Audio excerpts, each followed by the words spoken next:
ikaw yung pinaka-modest eh. 'Di ba? Mali yung mindset nating Pilipino na tangina judge ka, naka-tricycle ka, o kaya tangina ganito, abogado ka, nakaganito ka, o official ka ng PNP tapos naka-bike ka. Ganun ang mindset eh, mali eh. Dapat the more na mas mataas yung posisyon mo, the more na you're modest. Simple.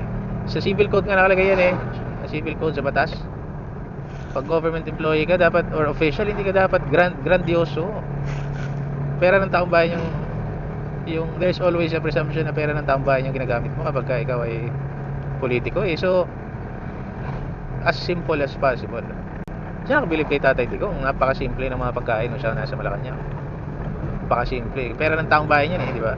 Ilalaan sa tama. Yung mga taong nakakabilib eh. Kaya lang hindi eh, putang ina, barangay captain ka pa lang o barangay council ka pa lang, puta gusto mo nang ipakita na yung buhay mo nakaangat eh. Ganun na ang mindset dito sa atin eh. Kailangan may ipakita yung pag-angat ng buhay mo eh. Ang dami mo na may kaangat ng buhay, dami namang